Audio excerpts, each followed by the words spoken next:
Naranasan mo na bang bigla na lang nagbago ang amoy ng iyong utot? O kaya tila ba mas madalas kang umutot na yon kaysa dati at ang pakiramdam ay hindi na komportable? Madalas kapag tumatanda tayo, binabaliwala na lang natin ang ganitong mga pagbabago sa ating katawan. Iniisip na bahagi na lang ito ng pagtanda. Ngunit alam mo ba na ang simple at madalas nating ipinagwawalang bahala na pag-utot ay minsan pala'y senyales na ng mas malalim na problema sa ating kalusugan, lalo na kung nasa edad 60% pataas ka na. Ito ang masakit na katotohanan na hindi natin gaanong pinag-uusapan. Habang lumilipas ang mga taon, nagbabago ang ating metabolismo, ang ating sistema ng panunaw at maging ang balanse ng mga bakterya sa ating bituka. Ang dating normal at madalas nating katatawanan ay maaaring maging isang babala. Hindi lahat ng utot ay pare-pareho at mahalagang matutunan nating makinig sa sinasabi ng ating katawan. Sa video na ito, tatalakayin natin ang 5 uri ng utot na dapat nating bigyan ng seryosong pansin. Ito ang mga senyales na hindi dapat balewalain dahil ang pagiging alerto ay susi sa pagpapanatili ng ating kalusugan at kapayapaan ng isip. Manatili hanggang sa huli dahil may ibabahagi akong impormasyon na maaring magulat ka at maging susi sa mas mahabang buhay na puno ng sigla. Tara, simulan natin sa unang uri ng utot na dapat nating bantayan ng gusto. Ito ay ang utot na nagtataglay ng napakatinding baho, mas masangsang kaysa sa karaniwan nating nakasanayan. Siguro iniisip mo, natural lang naman na mabaho ang utot. Totoo yan, pero may pagkakaiba ang normal na amoy at ang amoy na tila may bulok o asido, lalo na kung bago ito sa iyo at nagpapatuloy sa mahabang panahon. Kapag nakakaranas ka ng ganitong amoy na tila hindi na normal, na halos hindi mo kayang amuyin, maaaring may problema sa balanse ng mga bakterya sa iyong bituka. Ang ating digestive system ay parang isang malaking ecosystem. Meron itong milyong-milyong, kung hindi man trilyong bakterya na tumutulong sa pagtunaw ng ating pagkain. Kapag merong imbalance, ibig sabihin mas marami ang bad bacteria kaysa sa good bacteria o kaya naman ay merong hindi natunaw na pagkain na naglalabas ng sulfur compounds, doon nagmumula ang mas matinding baho. Mariding senyales ito ng malabsorpsyon kung saan ang iyong katawan ay hirap na sipsipin ng mga nutrients mula sa pagkain.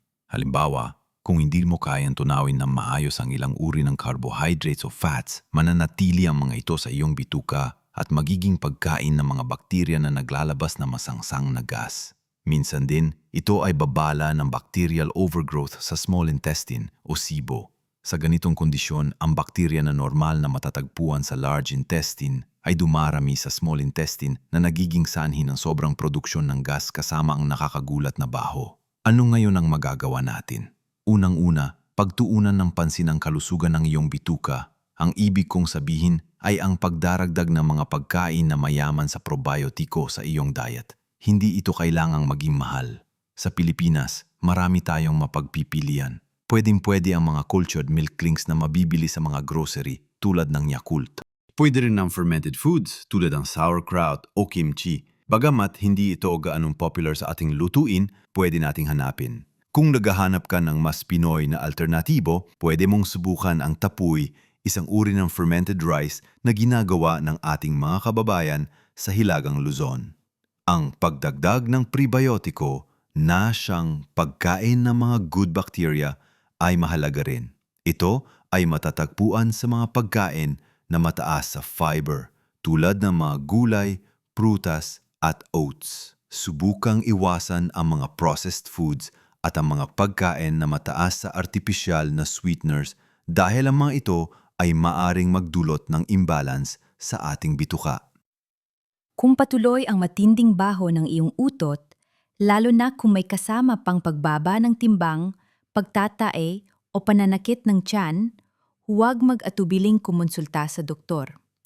Huwag itong ipagpaliban dahil ang maagang pagtuklas ay susi sa mas madaling paggaling. Ngayon, dumuko tayo sa ikalawang uri ng utot na dapat bigyan ng pansin. Ang sobrang dalas at dami ng utot. Normal ang umutot. Aabot tayo sa 5 hanggang 25 beses sa isang araw. Pero kung bigla mo na lang napansin na halos hindi ka na matigil sa pag-utot at ang dami ng gas ay tila sobra-sobra na nagdudulot na ng pagkapahiya o discomfort sa publiko, may rason para magtanong ka. Ang labis na gas ay maaaring senyales ng iba't ibang bagay. Isa sa pinakakaraniwan ay ang pagyunok ng sobrang hangin. Nangyayari ito kapag tayo ay mabilis kumain, mabilis uminom, o kaya naman ay madalas magsalita habang kumakain. Ang mga carbonated drinks tulad ng soft drinks ay malaking kontribusyon din sa sobrang gas dahil sa hangin na kanilang taglay. Bukod sa paglunok ng hangin, ang sobrang dalas ng utot ay maaaring konektado sa food intolerances. Halimbawa, marami sa atin ang nagkakaroon ng lactose intolerance habang tumatanda na nangangahulugan na ang ating katawan ay hirap ng tunawin ang lactose na matatagpuan sa gatas at dairy products. Kapag hindi natunaw ang lactose, dumarating ito sa large intestine at doon ay dinedecompose ng bakterya na nagiging sani ng sobrang gas. Maliban sa lactose, meron ding ibang pagkain na maaari maging sani ng labis na gas para sa ilang tao. Halimbawa, ang mga pagkain mayaman sa fiber tulad ng beans, lentils, broccoli at iba pang gulay ay maaari magdulot ng gas lalo na kung hindi sanay ang ating digestive system sa dami nito. Hindi ito nangangahulugang masama ang mga pagkain ito. Sa halip, nangangahulugan lang ito na kailangan natin itong unti-unting ipakilala sa ating diet para masanay ang ating bituka. Ang ilang uri ng gulay na sikat sa Pilipinas, tulad ng munggo, gabi at ube, ay minsan ding nagiging sanhi ng sobrang gas para sa ilang individual dahil sa kanilang mataas na fiber content. Ano ang ating magagawa? Subukang gumawa ng food diary sa loob ng isang linggo. Isulat ang lahat niyong kinain at kung kailan ka nakaramdam ng sobrang gas, makakatulong ito para matukoy mo ang mga pagkain na nagtitrigger ng iyong pag-utot. Kung napansin mo na laging pagkatapos mo uminom ng gatas o kumain ng dairy products ka, nagkakaroon ng sobrang gas, maaring maganda na bawasin mo ang pagkonsumo ng mga ito. O kaya naman ay humanap ng alternatibo tulad ng lactose-free milk. Importante rin ang pagkain ng dahan-dahan at pagmuya ng maigi. Kapag kinakain mo ang iyong pagkain na mabilis, mas marami kang hangin na nalulunok na nagiging sani ng sobrang gas. Umiwas sa mga carbonated drinks at subukang uminom ng maraming tubig para matulungan ang iyong digestive system na gumana ng maayos. Ang tamang hydration ay susi sa maayos na pagtunaw ng pagkain. Huwag kalimutang regular na maglakad o mag-ehersisyo. Ang physical activity ay nakakatulong sa paggalaw ng pagkain sa iyong bituka at nakakabawas ng natrap na gas. Kung patuloy pa rin ang sobrang dalas ng utot, kahit na ginawa mo na ang lahat ng ito at lalo na kung may kasamang pananakit o pagbabago sa iyong bowel movements, huwag mag-atubiling kumonsulta sa doktor para sa tamang diagnosis at payo. Ang ating kalusugan, ang ating yaman, kaya huwag maging kampante sa mga senyales na ibinibigay ng ating katawan. Ngayon, na napag-usapan na natin ang dalawang uri ng utot na dapat nating pagtuunan ng pansin, ang mataning baho at ang labis na dalas. Dumako tayo sa ikatlong uri. Ang utot na may kasamang matinding sakit sa tiyan o pamamanas. Normal lang na makaramdam ng bahagyang discomfort o pressure kapag may gas, lalo na kapag ito ay nakulong at hindi pa lumalabas. Ngunit, kung gas ay laging sinasamahan na matinding pananakit, matalim na kirot o pagilab ng tiyan na tila hindi na normal, ito ay isang pulang bandila. Lalo na kung ang pananakit ay patuloy at hindi nawawala at ang pamamanas ng tiyan ay nagiging mas kapansin-pansin at persistent. Ang ganitong uri ng pananakit na may kasamang gas ay maaaring senyales ng iba't ibang kondisyon. Isa sa mga posibleng dahilan ay ang Irritable Bowel Syndrome o IBS, isang pangkaraniwang kondisyon na nakakaapekto sa large intestine at nagiging sanhi ng pananakit ng tiyan, bloating, gas at pagbabago sa bowel habits. Ngunit bukod sa IBS, may maseryosong kondisyon din na maaring sanhi nito. Halimbawa, ang diverticulitis, isang kondisyon kung saan ang maliliit na bulsa sa lining ng digestive tract ay nagiging inflamed o infected. Ang IBD o inflammatory bowel disease tulad ng Crohn's disease o ulcerative colitis ay maaari ding maging sanhi ng matinding pananakit, gas at pamamanas. Minsan din, ang pananakit na may kasamang gas ay maaring senyales ng blockage sa bituka na nangailangan ng agarang medikal na atensyon. Ang isang bara ay maaring sanhi ng scar tissue mula sa dating operasyon, tumor o iba pang kondisyon na humaharang sa normal na pagdaan ng pagkain at gas. Ano ang magagawa natin? Unang-una at pinakamahalaga, huwag mag-self-diagnose. Kung nakakaranas ka ng matinding pananakit na may kasamang gas, lalo na kung ito ay bago sa iyo at hindi nawawala, at kung may kasama pang lagnat, pagsusuka o dugo sa dumi, agad kang kumonsulta sa doktor. Huwag itong ipagpaliban.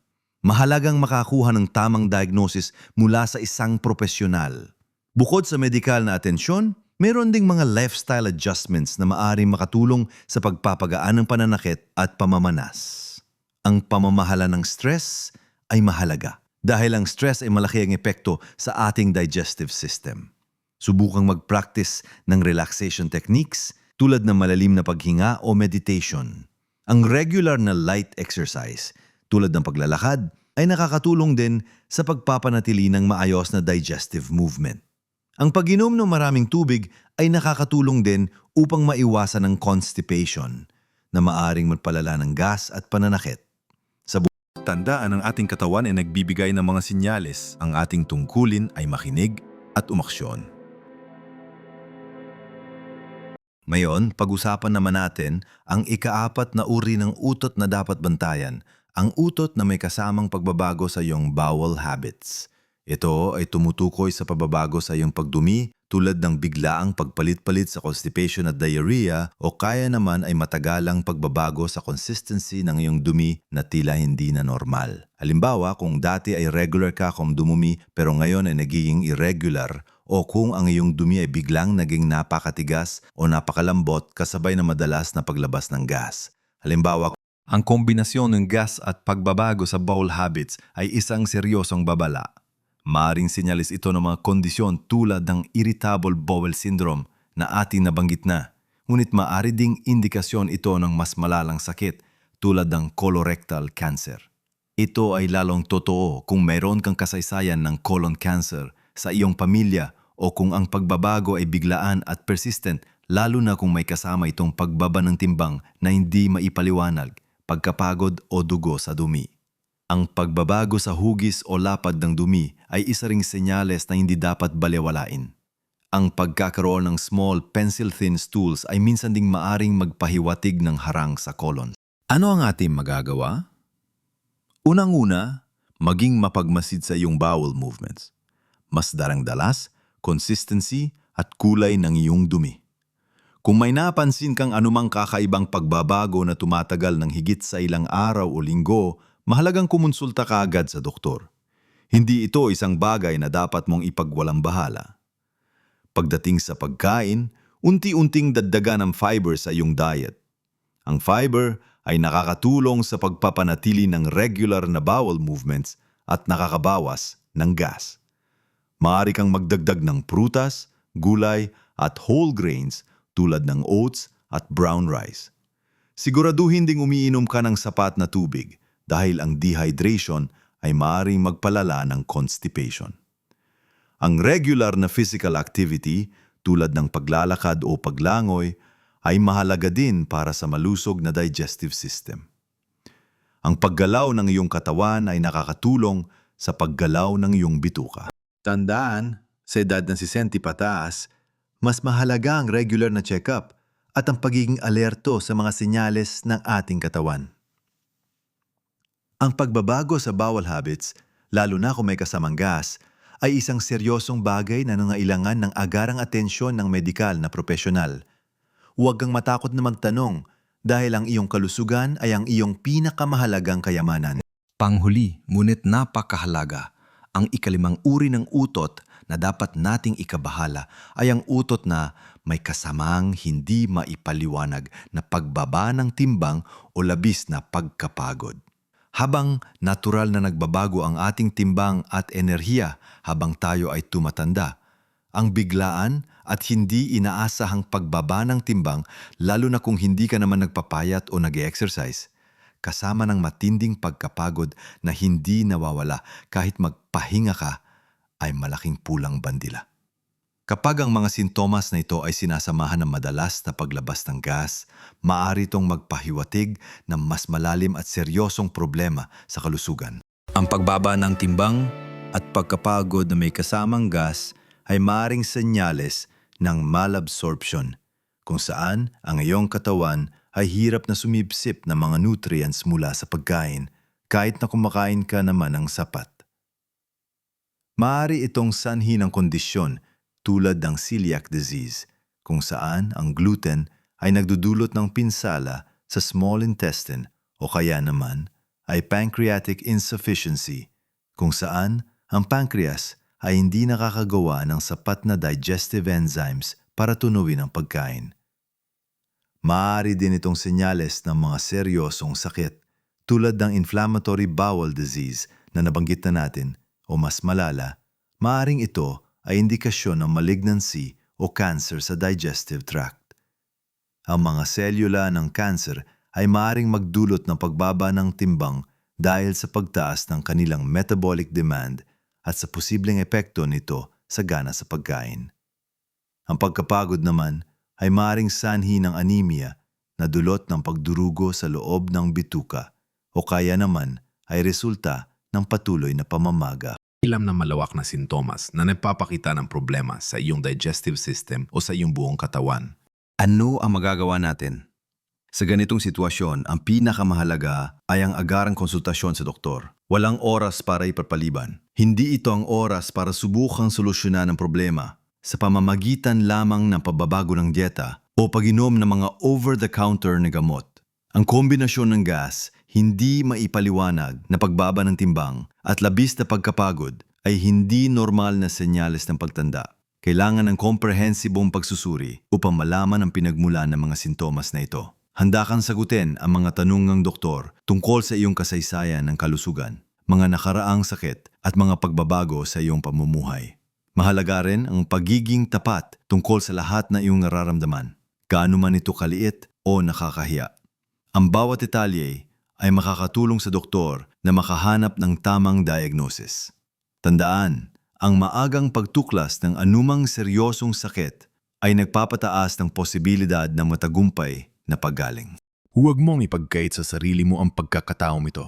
Ang iyong pamilya at mga mahal sa buhay ay nagmamalasakit sa iyo at ang pag-aalaga sa iyong sarili ay isang paraan din ng pagpapakita ng pagmamahal sa kanila. Ngayon na pag-usapan na natin ang 5 uri ng utot na dapat nating pagtuunan ng pansin, ang sobrang baho, ang labis na dalas at dami, ang utot na may kasamang matinding sakit o pamamanas, ang utot na may kasamang pagbabago sa bowel habits, at ang utot na hindi may paliwanag na pagbaba ng timbang o pagkapagod.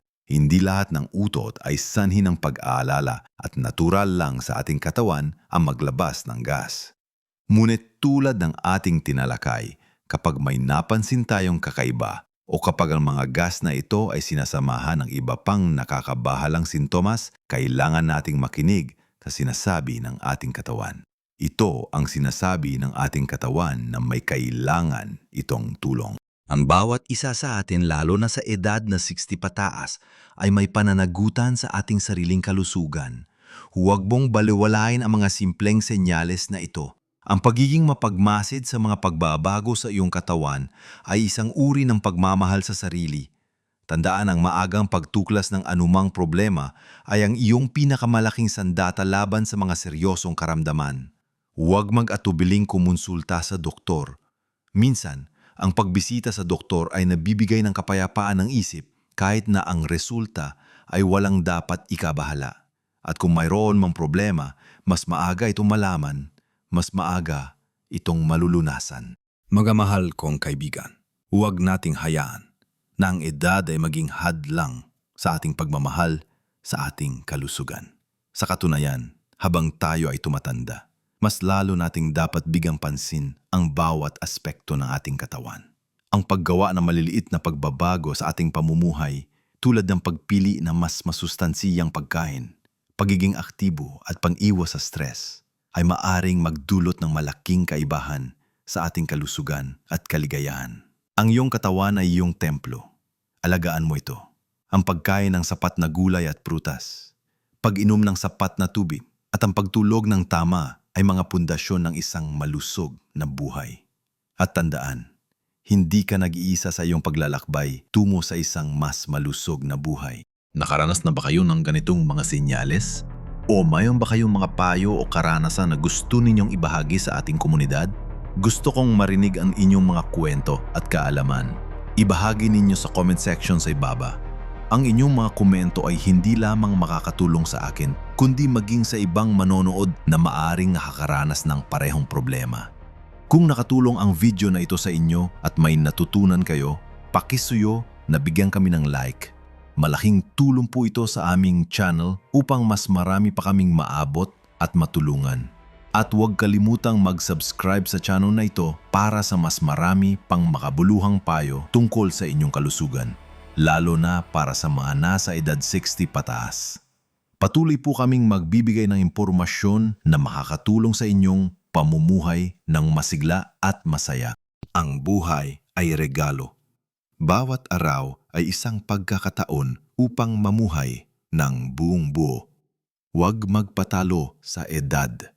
Patuloy na matuto, patuloy na lumago, at patuloy na mamuhay ng masigla at masaya sa bawat yugto ng inyong buhay. Tandaan, hindi ito tungkol sa kung gaano ka katanda, kundi kung gaano ka kasigla at kalusog. Live your best life at every age. Maraming salamat sa inyong panonood at hanggang sa muli.